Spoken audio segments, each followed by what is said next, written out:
Gym tool kit சீரீஸில் இன்றைக்கி நம்ம பார்க்க போகிறது வந்துட்டு த்ரெஷ்ஹோல்ட் ரிச்சுவல் அப்படிங்கிற ஒரு டூலை பற்றி. இது எப்படி நம்ம யூஸ் பண்ணோம் அப்படின்னா, நம்ம ஜிம்முக்குள்ளே என்ட்ரு ஆகும்போது அந்த என்ட்ரன்ஸில் ஒரு லைன் இருக்கதை இமேஜின் பண்ணிக்கணும். இந்த லைனை நான் க்ராஸ் பண்ணிட்டேன் அப்படின்னா என் ஃபுல் ஃபோக்கஸ் ஒர்க் அவுட்டில் மட்டும்தான் இருக்கும். நான் வந்துட்டு ஃபோனை நோட்ட மாட்டேன், யார்ட்டையும் கதை பேச மாட்டேன். என்னோடய கான்சன்ட்ரேஷன் மொத்தமும் வெயிட்ஸில் மட்டும்தான் இருக்கும், என்னோடய ஒர்க் அவுட்டில் மட்டும்தான் இருக்கும் அப்படின்னு ஒவ்வொரு தடவை நம்ம அந்த லைனை க்ராஸ் பண்ணும்போது ஒரு மந்த்ரா மாதிரி ரிப்பீட் பண்ணிகிட்டே இருக்கும். இது வந்துட்டு வெறும் அந்த லைனாக இருக்கணும்னு அவசியம் இல்லை. சைக்கலாஜிக்கல் ஆங்கர்ஸ் எது வேணால் யூஸ் பண்ணலாம்.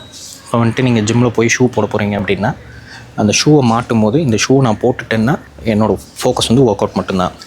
இம்மீடியட்டாக இந்த மாதிரி பண்ணும்போது ஒரு பெனிஃபிட் இருக்க மாதிரி தெரியாது. பட் நீங்கள் இதை ப்ராக்டிஸ் பண்ணிட்டீங்க, போக போக யூஸ் பண்ணுறீங்க அப்படின்னா நீங்கள் அந்த லைனை க்ராஸ் பண்ணோடனே ஆட்டோமேட்டிக்காக ஒரு மென்டல் ஷிஃப்ட் இருக்கும், ஒரு பொசஷன் வந்த மாதிரி இருக்கும். நீங்களாக வந்துட்டு வாலண்டரியாக ஃபோக்கஸ் பண்ணல, கான்ஷியஸ் எஃபர்ட் போடலைன்னாலும் இந்த லைனை க்ராஸ் பண்ண உடனே ஒரு மிஷின் உங்கள் கண்ணு முன்னாடி வந்துடும். அது மட்டும்தான் உங்களுக்கு கண்ணுக்கு தெரியும். டெசிஷன் ஃபட்டிக்கு வராமல் இருக்கும். நீங்கள் ஒரு சில டைம் ஜிம்முக்குள்ளே போகும்போது இன்றைக்கி ஒரு 10 மினிட்ஸ் மட்டும் பண்ணி கிளம்பிடுவோம். 40 மினிட்ஸ் பண்ண வேண்டிய கார்டியோ இருக்கும்போது சரி இன்னும் டயர்டாக இருக்க ஒரு 10 நிமிஷம் போதும் அப்படி நிறைய தடவை நம்ம சொல்லியிருப்போம். இந்த மாதிரி நீங்கள் இந்த ரிச்சுவல் ப்ராக்டிஸ் பண்ணும்போது அப்படி ஒரு டெசிஷன் ஃபட்டிக்கே வராது. உள்ளே போனோடனே இன்றைக்கி எனக்கு ஒரு மிஷின் இருக்குது, அந்த மிஷினை முடித்தோடனே தான் நான் திரும்ப வெளில போவேன் அப்படின்ட்டுருக்கும்.